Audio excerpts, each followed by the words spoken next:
Hello, fellow thrivers. Welcome back to the Art of Thriving podcast. I am your host, Vela, and today it is just you and me. It is my intention with this podcast to weave in episodes where I can share a little bit more about my own journey and story. And today, on this really yummy, rainy autumn morning, felt like a really good time to do that. So, firstly, before I kick things off and really dive in, I will continue to start this episode in the same way I do every other one, with a little check-in. How am I feeling? I've just given myself a little bit of time to drop in, and yeah, I am feeling a little clunky. It always takes me a little bit to get the ball rolling in the beginning, and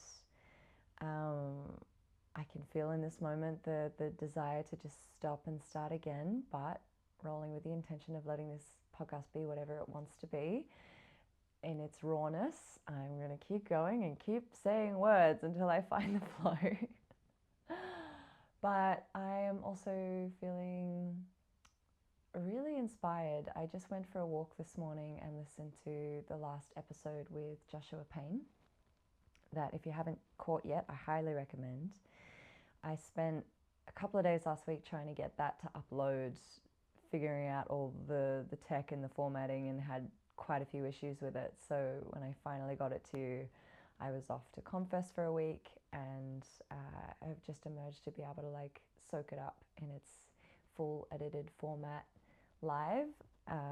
And yeah, what a profound conversation. And so I'm just feeling really excited that is out there in the world for you to listen to as a resource, something to share with any men you love or anyone you love who's in relationship with men, which is every single person on the planet.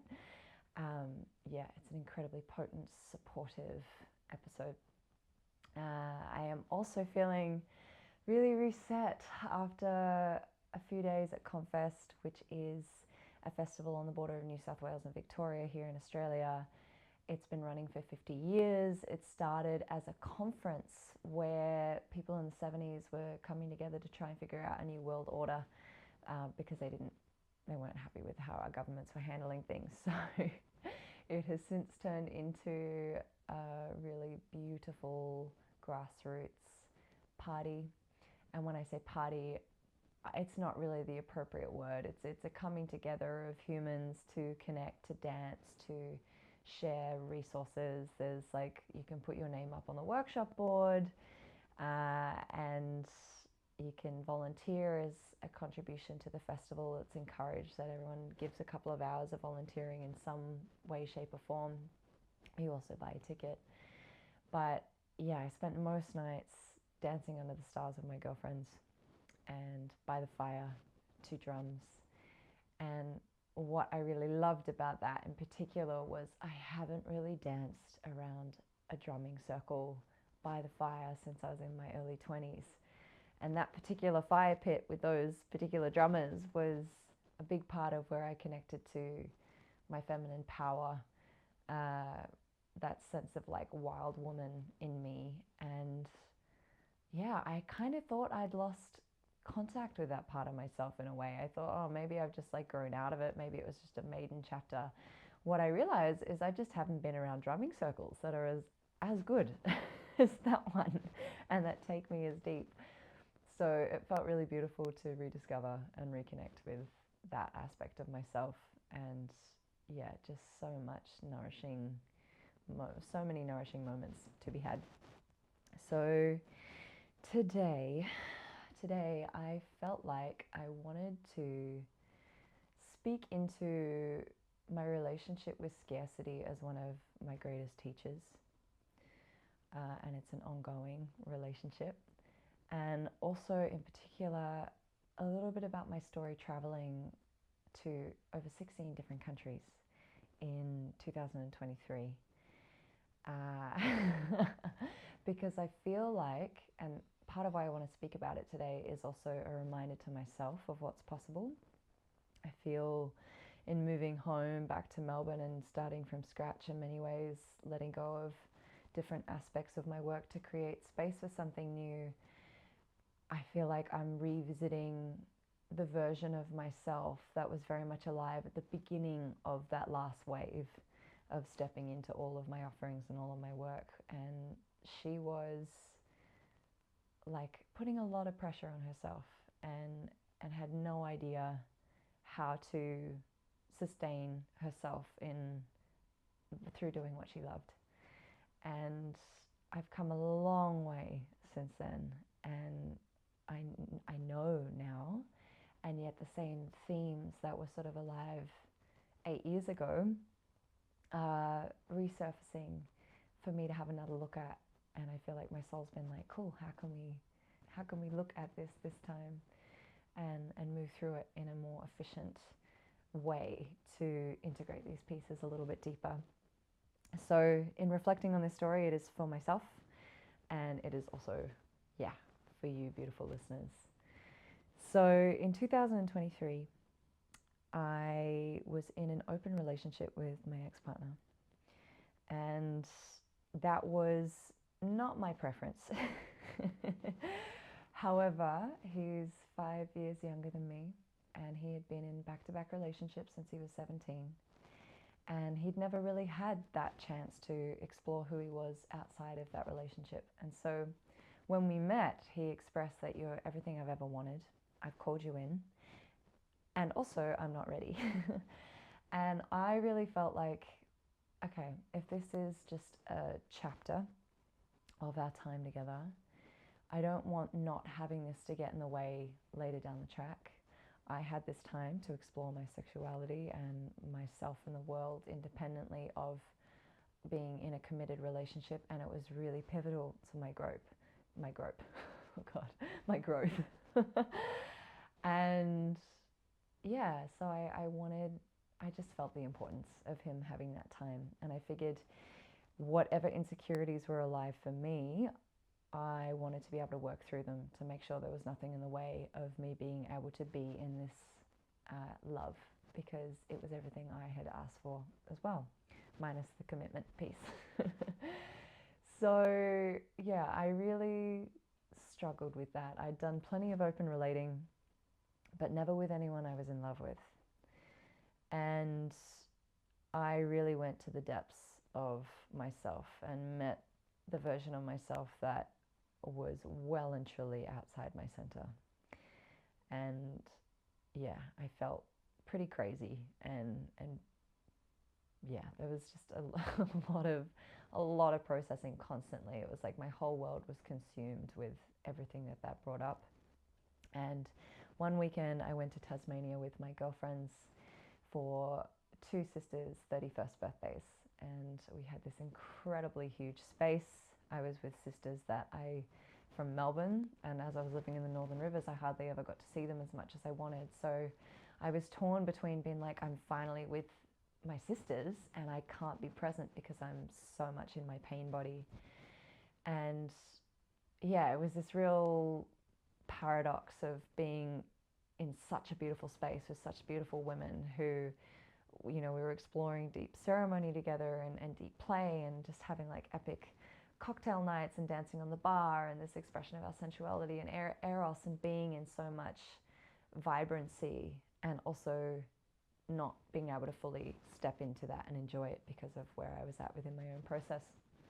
And one day, on the last day, I was sitting with harpe, which is, for those who aren't familiar, is like a tobacco powder. And tobacco is a master plant and really powerful for clearing and grounding.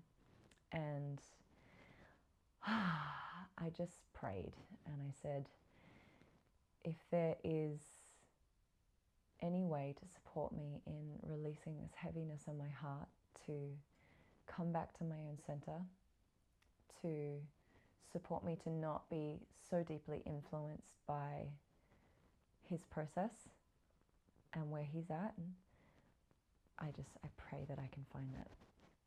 And so I applied I don't know if applied's the right word, but I had the harpe, and in that moment I had a flash of a stone circle in Scotland. And in that moment, the heaviness on my heart lifted. And I just came out of it like, I've got to go to Scotland. And I'd never been to the UK. And suddenly I had this sense of direction for myself, which was such an exhale.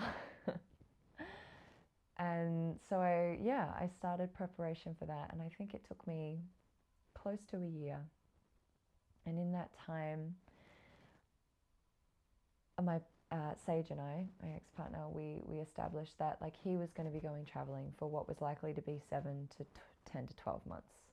He was going to go on his own adventure, find himself, hopefully within that rites of passage, he intended to come home ready, was what he shared. And in the lead up to that, we kind of established that from this moment, he was going to be free to do his own thing. And so with that understanding, I was like, well, I don't want to be around you. It's too hard if you're not prioritizing me. So I'm going to take myself to Bali. So I took myself to Bali, and when I was there, I was reading Unbound, A Woman's Guide to Power, which I highly, highly recommend. And it's all about getting clear on what you want and asking for it.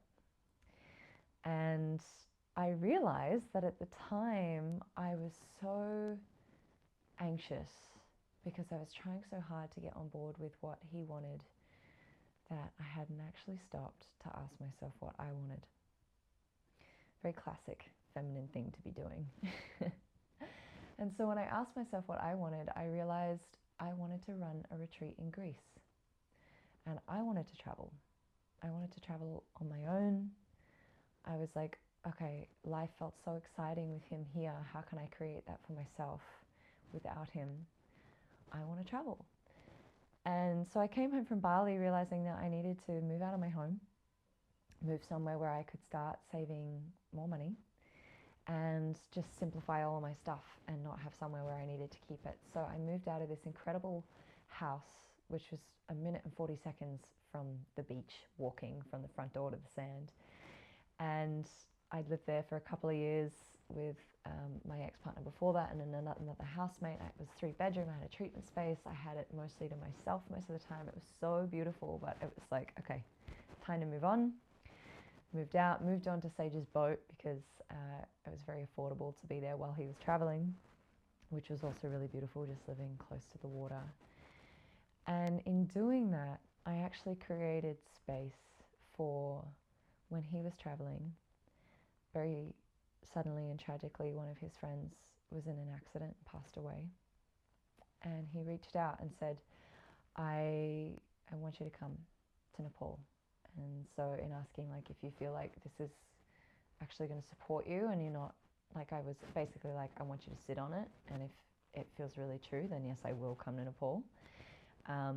But if you feel like in this moment you're just having a weak moment and later you're going to regret having asked me because you feel like you need to journey through this on your own, then I won't. But yeah, he sat with that and invited me to come to Nepal.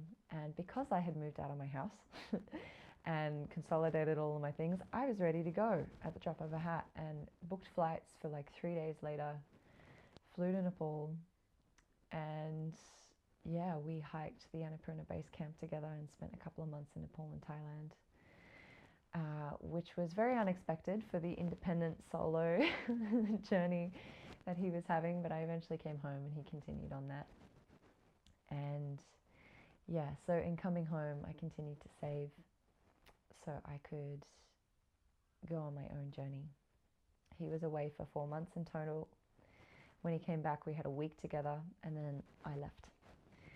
And when I left, he said to me, he realized I had $3,500, and he's like, please tell me you have more money than that. And I just thought, I'll figure it out. I'll figure it out. And at this time, the plan was to meet an ex-lover in England and then travel in his van through England, Wales, and Scotland, find the stone circle that had come to me like 10 months ago in the vision. And then go to Greece for a month and run my retreat that I had actioned, and then go to Bali and support in running the retreat with Eclectica, and then come home. And so at the start of my trip, I had anchored a really strong commitment that I would follow my excitement and I would not make any decisions based on scarcity or fear. And I would trust the excitement, and I would trust the life force and the energy behind the intelligence of that current. And I had received that from Deja Blue's podcast. I think one of her first episodes, she talks about following that and what it's opened up for her. So I was like, right, works for her. I understand that universally in terms of the quantum laws that make reality happen. So I will back that. On the first couple of days, I was in Glastonbury and I had a dream about this stone necklace. And so I went looking for it in town and I found it, and it was a Libyan gold tektite stone, which is similar to moldavite. It's like from some form of meteorite in Libya, and it's meant to be a really powerful stone for abundance. It was wrapped in gold and silver, had a ruby, and it was $750 with a 50% discount, which I got because my friend worked at the shop. I'd never spent that much on jewelry before, ever, or anything really that wasn't technology. And I was 3 days in with $3,500, and I dreamt about it, and the excitement in my body was so intense that I was like, well, I have to honor that. So I bought it. Big chunk of my savings for travel, 3 days in, gone. And yeah, moving with the trust. It was a really special piece. And anyway, so we continued on through Glastonbury. I will go deeper into expressing the magic of that land in another time, but I just, in short, I did not expect my bones to feel so connected to a place. I feel like I got a taste of what Indigenous people to different lands all over the world must feel in regards to the pain from feeling their land being disrespected, from being cut off from their songlines, the stories, the culture, everything that connects them to the magic of that place.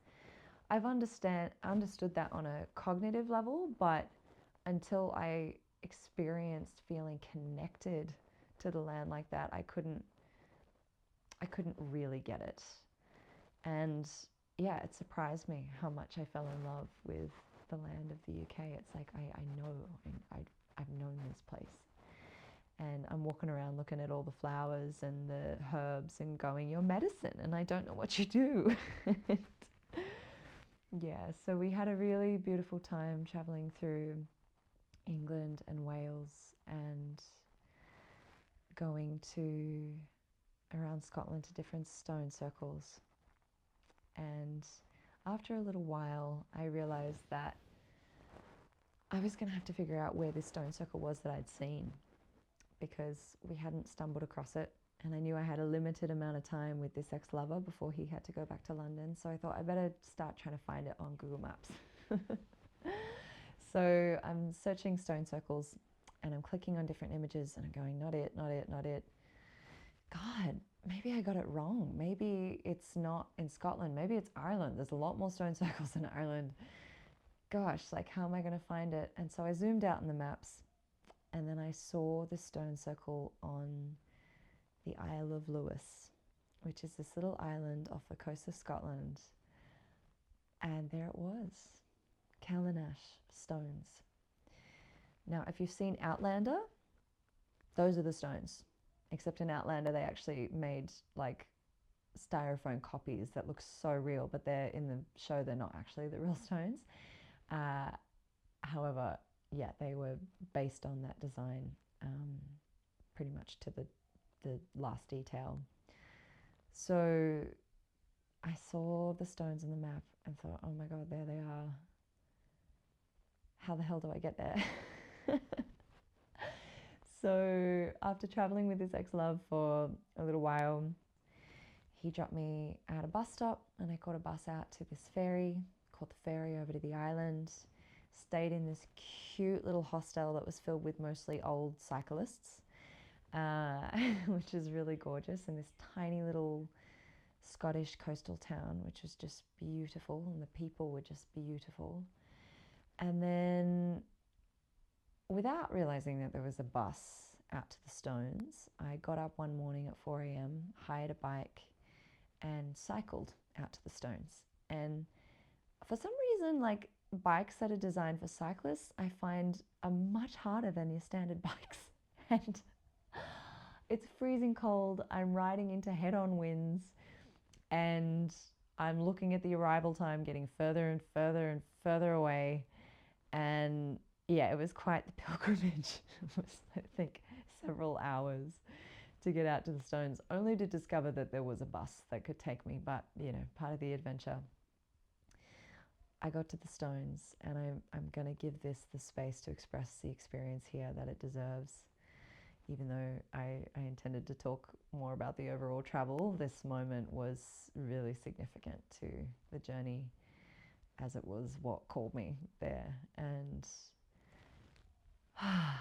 so I'd taken a little microdose of mushrooms that this ex-lover had given me, and I sat in front of one of the stones that called me, and I had moments of alone time in the early hours of the dawn, and then there'd be a sea of people that would come from tours from the buses, and then they'd clear off, and then I'd have moments of alone time.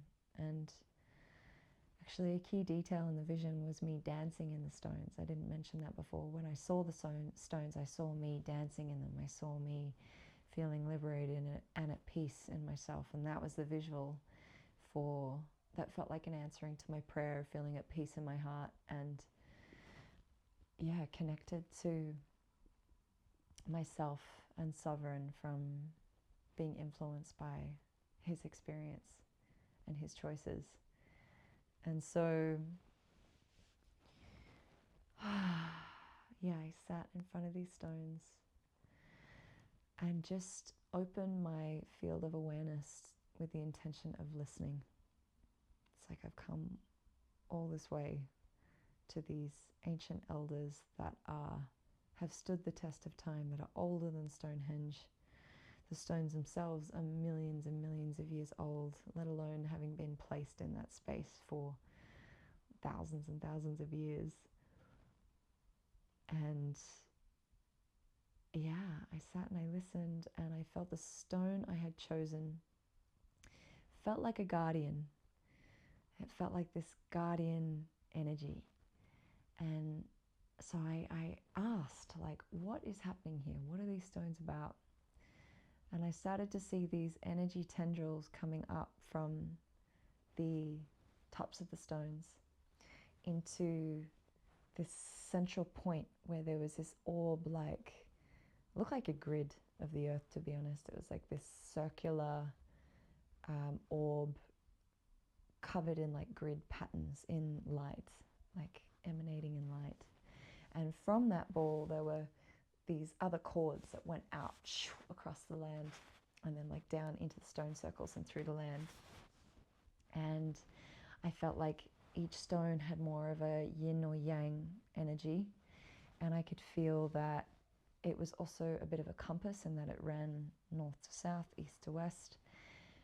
And there was also this interesting thread happening with like the spiraling of the sun and the moon, creating this double helix in the way that it would circulate and like pattern itself. Hard to articulate if you're just listening to this verbally. With my hands, I'm trying to show what I was seeing and feeling. And being there was not all light and empowering. It was actually deeply uncomfortable. And I wanted to run. Everything in me was squirming. And so I had to come and go in waves. There was a little cafe nearby for people who come to visit the stones. So I would go to the cafe, sit, have a breather, go back. And I just did that all day, to and from.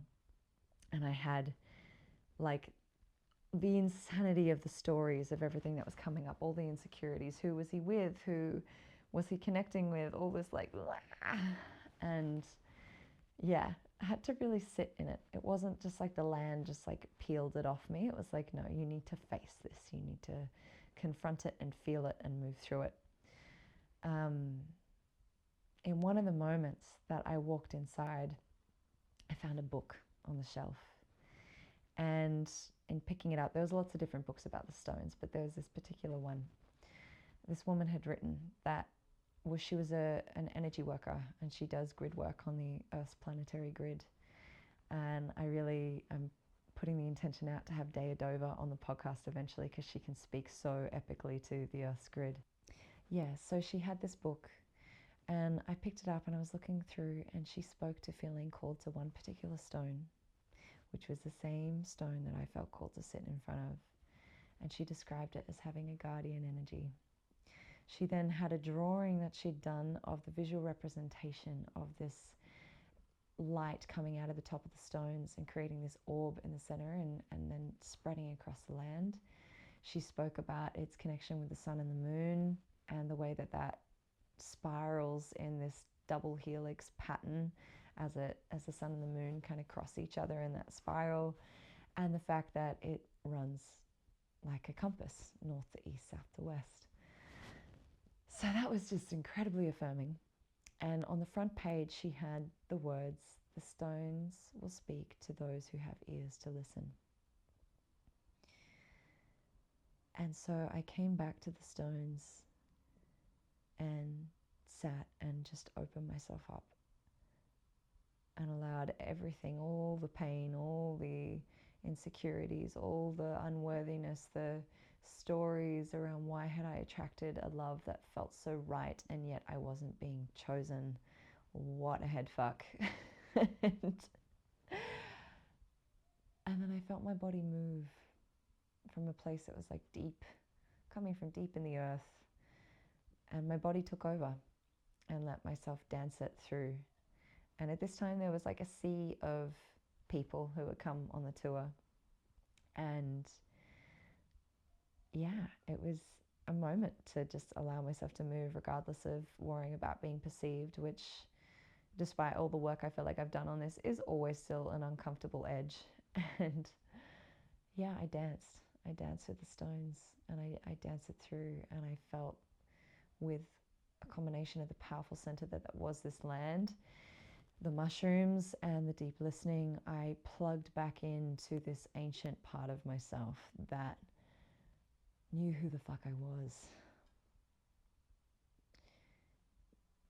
And I genuinely feel that I left parts of myself on that island, and I left feeling different.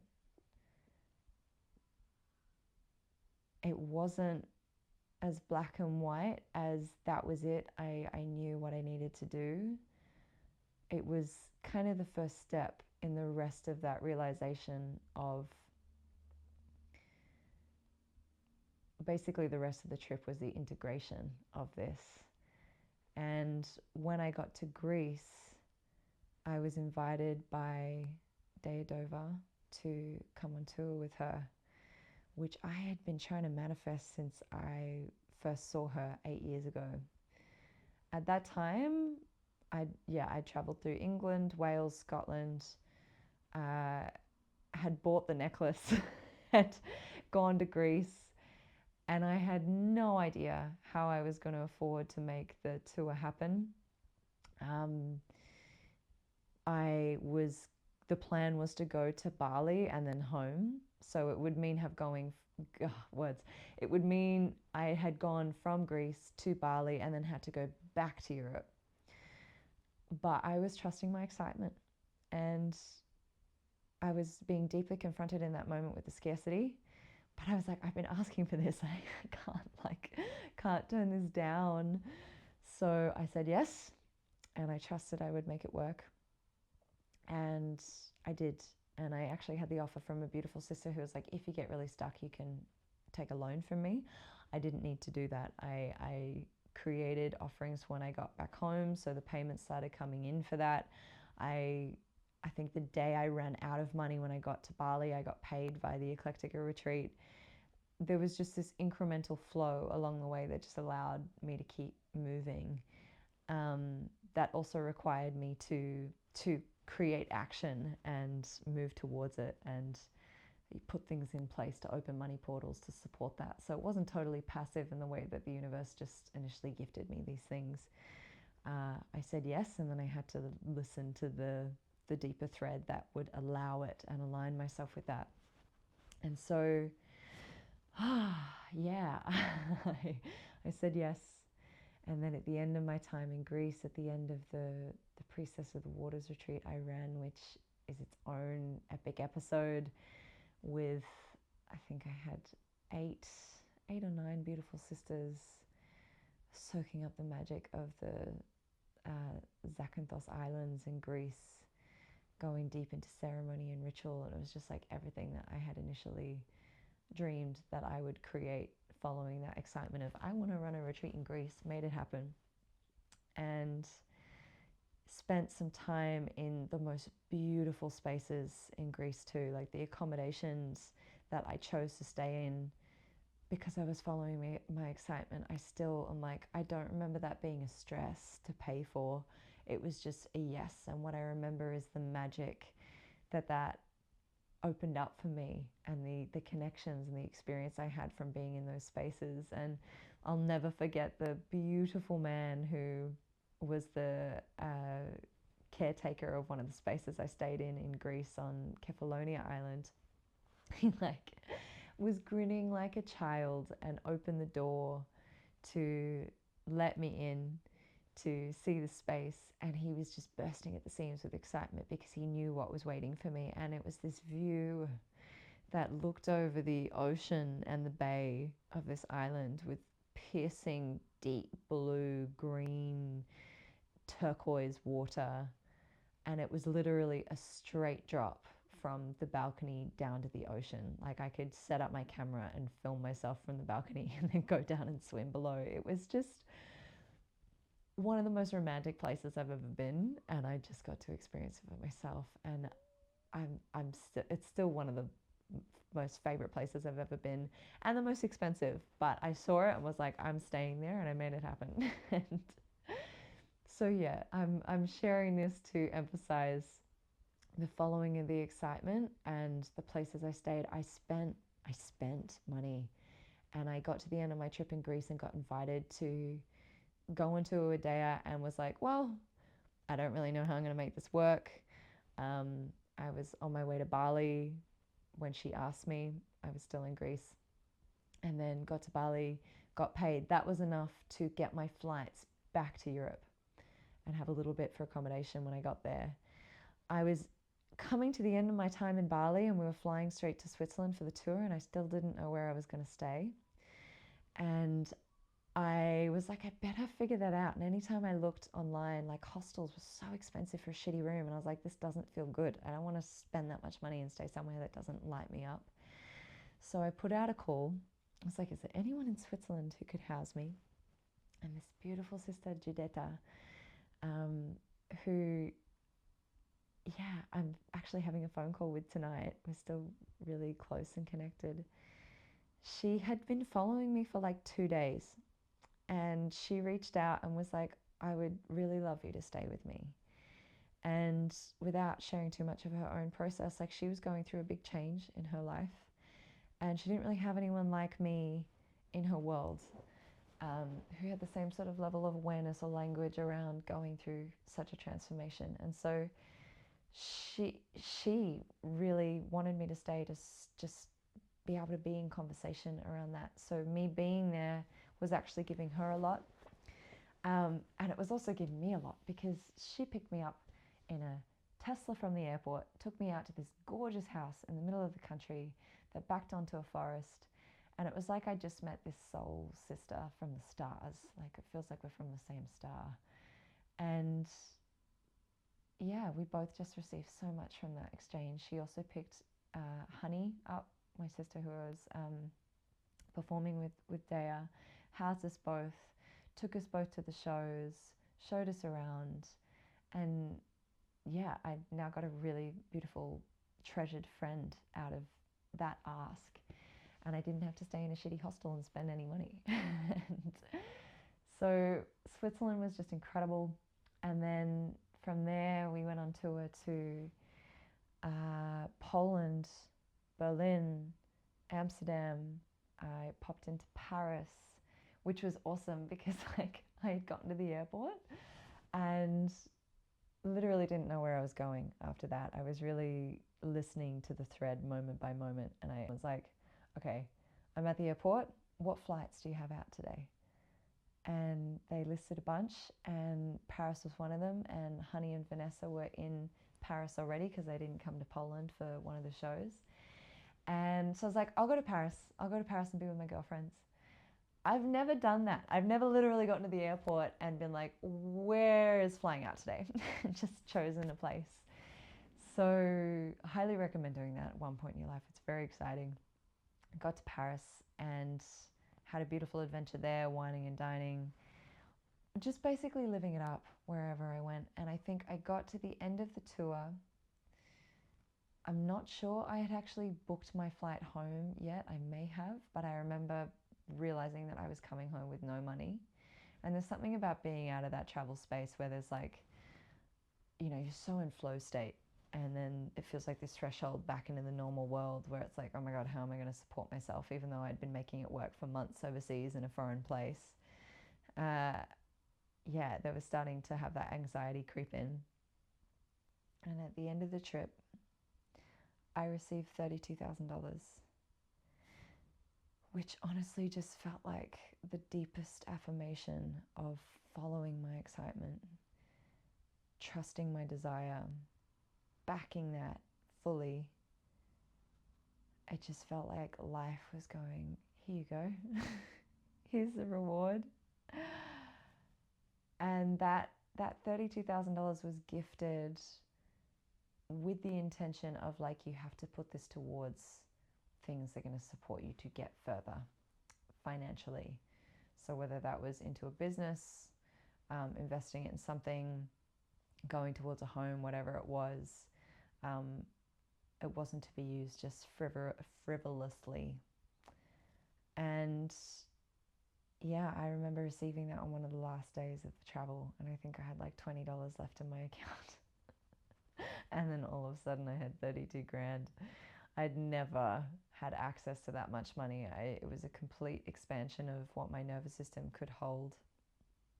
And I took my girlfriends out to dinner to celebrate. And yeah, so I came home at the end of this trip.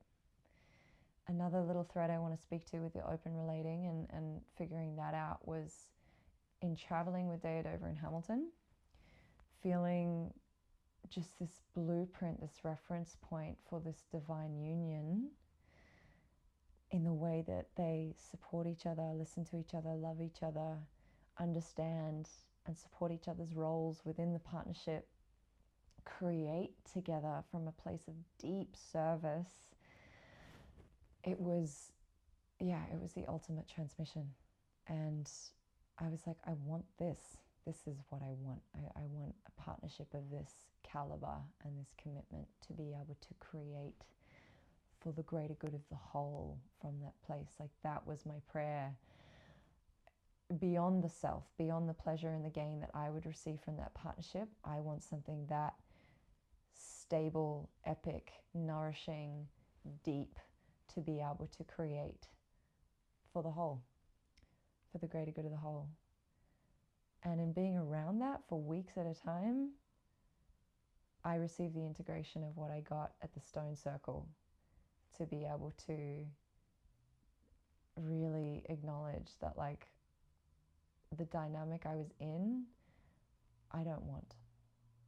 I feel like I've done everything I could to move through all the insecurities, all the worthiness. I had gotten to a place where I was like, I feel pretty at peace, actually.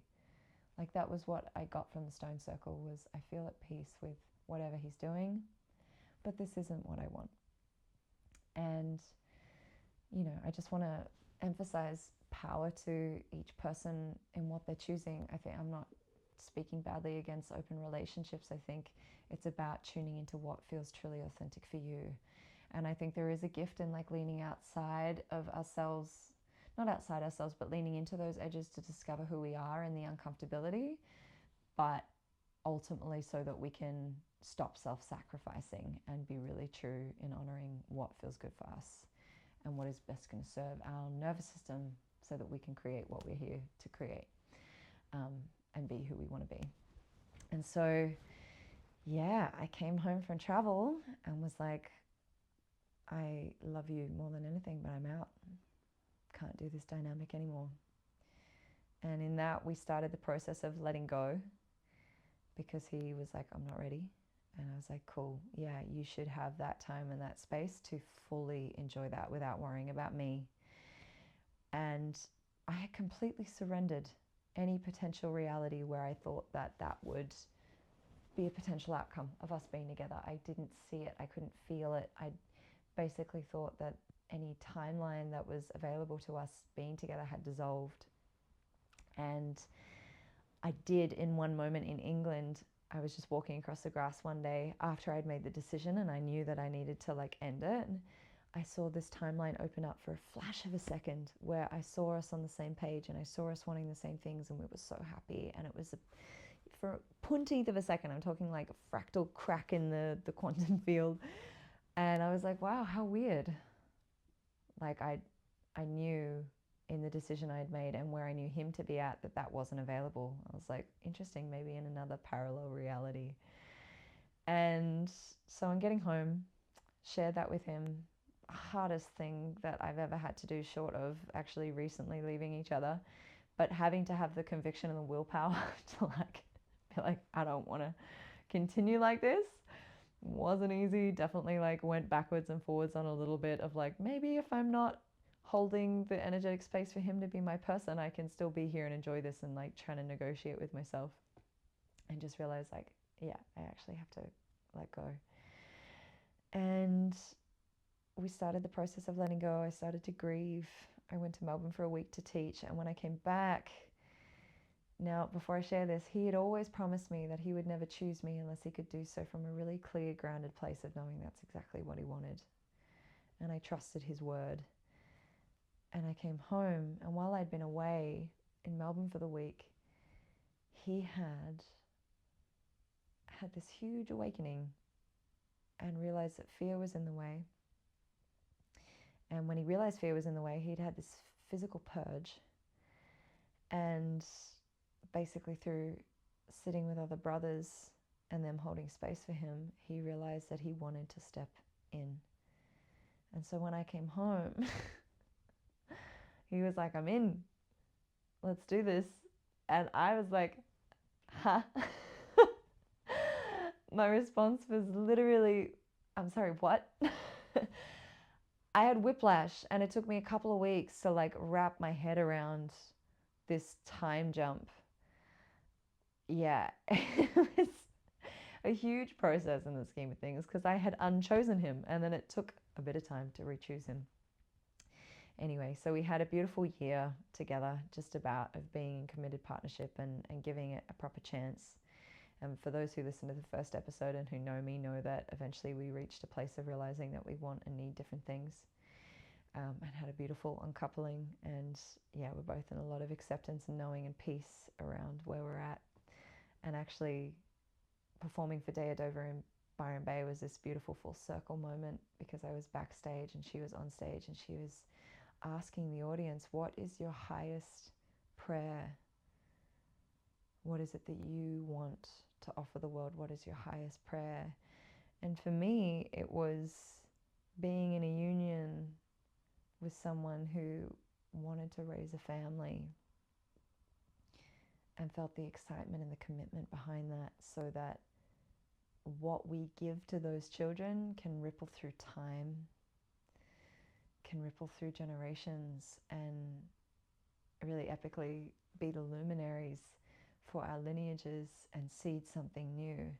And this is also feels really significant in the lead up to our Eclectica stage show, because this is ultimately what our show is about, is choosing to be the luminary of our line, to be in service to humanity and the greater whole. And for me, doing that in a partnership with someone who is wanting the same thing, just, yeah, is my highest prayer. And so receiving that in that moment backstage with Dea, while I was still in partnership with Sage, but also in a lot of confusion around whether or not I needed to stay or go, it was that moment that I realized I needed to go, and I needed to choose myself as much as I love this man. And I think what bridges these two conversations around the honoring self, the worthiness, and the scarcity and the abundance is that ultimately, when we align with what is our highest excitement and our highest truth, and we understand and back ourselves with understanding and feeling deeply connected to our worthiness, understanding the magic and the gift that we are and what we have to offer the world, and you feel that, like, as I'm sharing, see if you can feel that in your spine. I feel it in the back of my solar plexus and my spine. There's this like, I know what I have to give, and I know what I want, and I know why it's important to me, and I know why, like, what the sacrifice is of not choosing that fully and not honoring that, and the bravery that comes with backing that fully. I think that's where we meet ourselves ultimately. It's like there's a version of us that never chooses, that stays where it's comfortable, but like, because it's scary to step out of the, and as a Cancer, I think I get this image, and I used to say this to Sage a lot, like, you know, I feel like it's a hermit crab. A hermit crab can have a shell that it's really comfortable with, but if it presented with another big shell, why would it not choose the bigger shell? And someone else pointed out to me recently, like, well, because it has to walk naked from one shell to the other. And it could get picked off by birds, or, you know, it could get baked in the sun or washed away and not have somewhere safe to, like, hold it. And I just think I love that metaphor. And that's how it feels to step out of what is comfortable, to risk what is comfortable, to move towards something even greater. And what I feel is at the root of that is scarcity, which is a lie.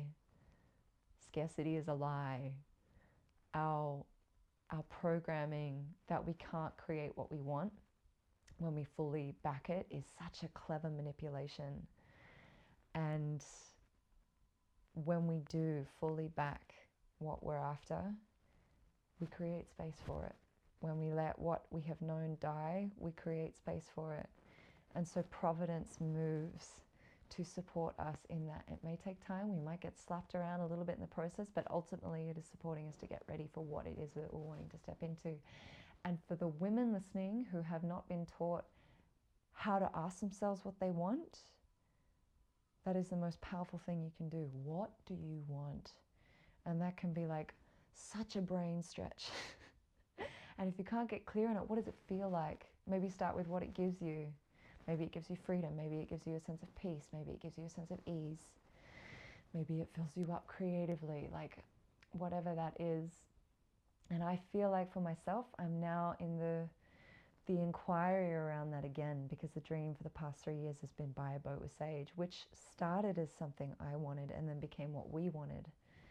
And now I'm in a different version of self and a different moment in time. And I don't want to do the boat on my own. I want to live on the ocean eventually, but I want to do that with someone else.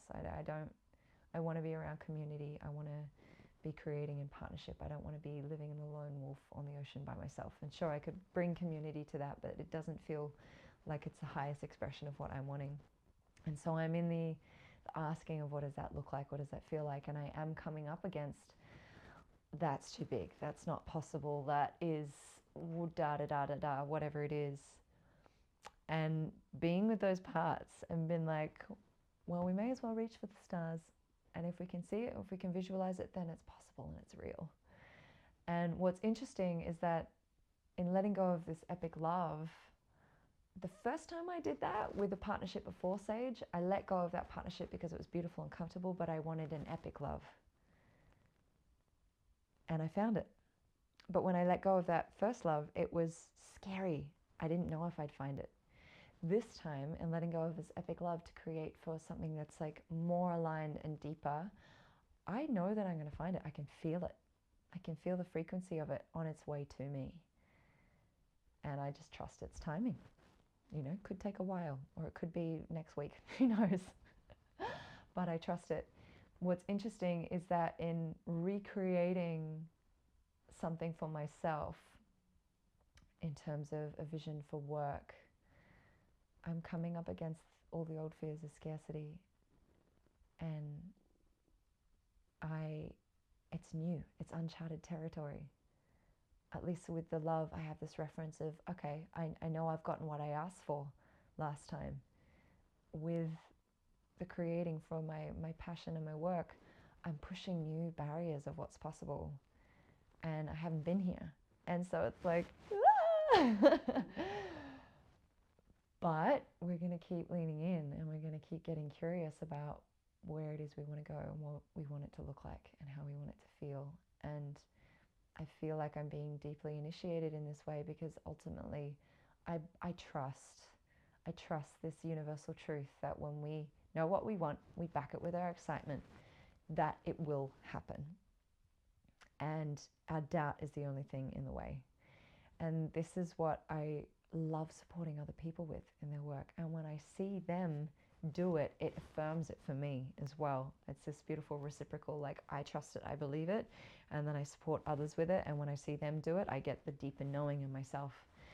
And I could go into this whole conversation about how that works in the quantum field with water's participation in that, and this allyship and this relationship with water, and how we can inform our reality through this quantum field, through our thoughts, our intentions.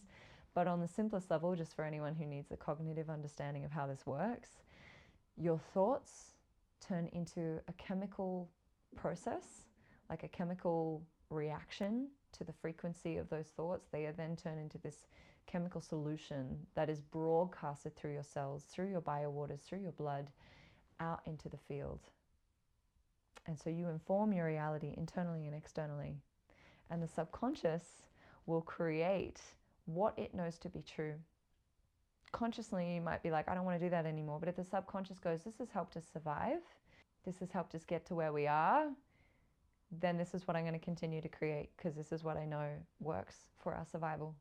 And this is why I love kinesiology, because we often work on sabotages of, you know, part of you might go, I want this. But if the subconscious is on a different page, because it's like, no, I need to keep the issue for survival, then we're going to get there, but it's going to be like trudging through mud. If we can delete the program, rewire it, and this is why kinesiology, somatics, working on this level really, really helps with this. It gets to be a lot easier. So, I feel like I've just lit the torch and ran with it. I just want to tune into if there's anything more I want to say about scarcity. I think scarcity is going to exist at whatever level of finances, whatever level of love. If we haven't healed it, we could have billions of dollars and still feel like it's not enough.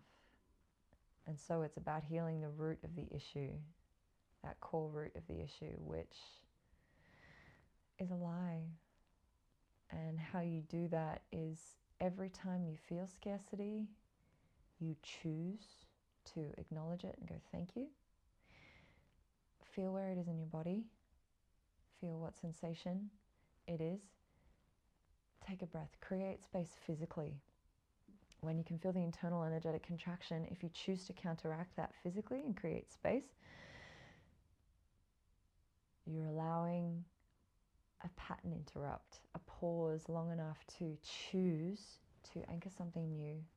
And then your body is also reflecting that counter contraction. It's reflecting that we're not doing that anymore. You're informing your reality that we're, it's like if you're really tight and sore and you have a stretch, it's like, it opens, it shifts the biological patterning, which shifts the habitual brain pathways. You anchor something new for at least 30 seconds. You choose what it is that you want in its place. You let the chemicals of that reality, that knowing, flood your body, flood your system. People think, oh, it can't be that easy. If it was easy, everyone would be doing it and we wouldn't have so many limitations and a collective understanding. It's hard to catch the mind because there's this drama that we get sucked into that part of us gets off on because we're used to the right wiring and the chemicals that that are being flooded with our system. And it takes choosing to step into the observer long enough to create something new. And you just get better and better at it over time. And it takes time. And I've been doing this for years, and I still have moments where it's harder than others, but it is a lot better than it used to be.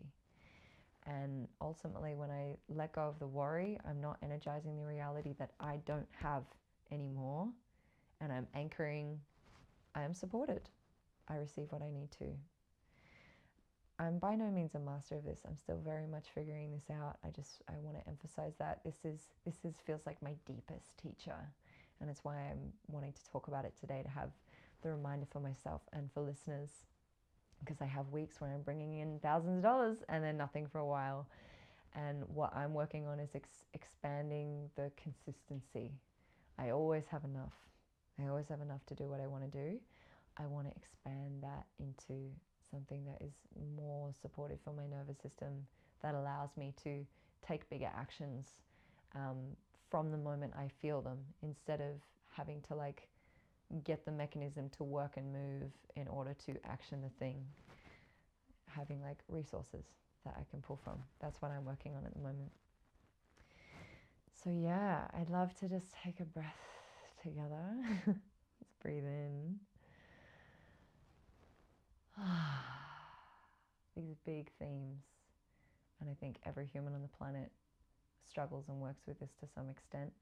And I think being in spaces and containers where we can be supported by other people working on the same thing, or holding a point of focus and reminding us what is possible, is really important to begin with, especially while you're establishing that.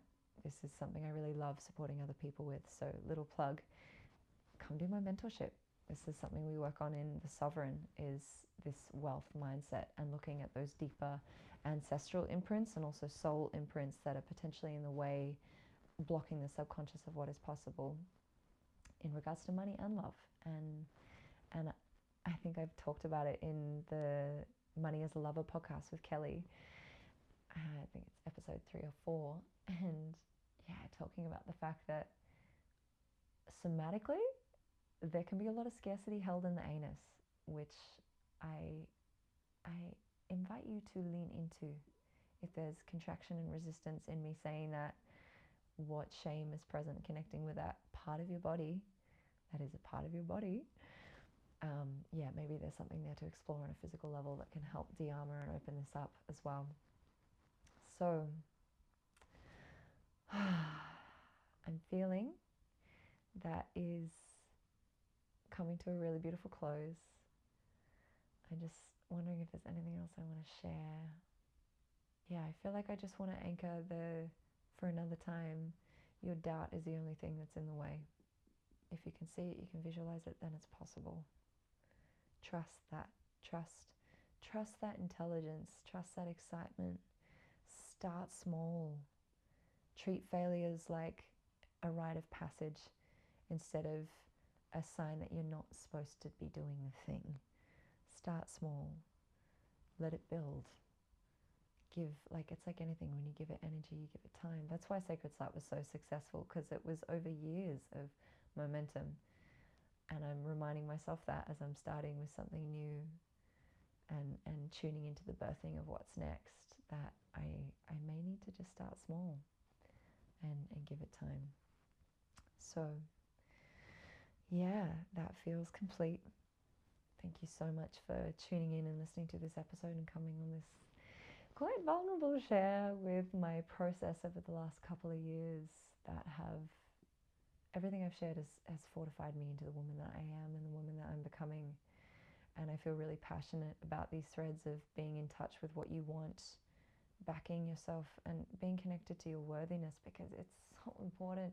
It's your life. It's your life. You only get the one go that you can be this version of you in. So yeah, get clear on what you want. Thank you so much for tuning into this episode of The Art of Thriving, and I look forward to doing more of these transmissions with myself for you. If you received a lot from this, please comment, please share, allow other people who are in the thick of this process to receive these codes, and let's inspire each other to walk forward with our torches and our heads held high to create the version of reality that we want to create. Because if everyone was doing that, imagine the world that we would be living in. Thank you so much.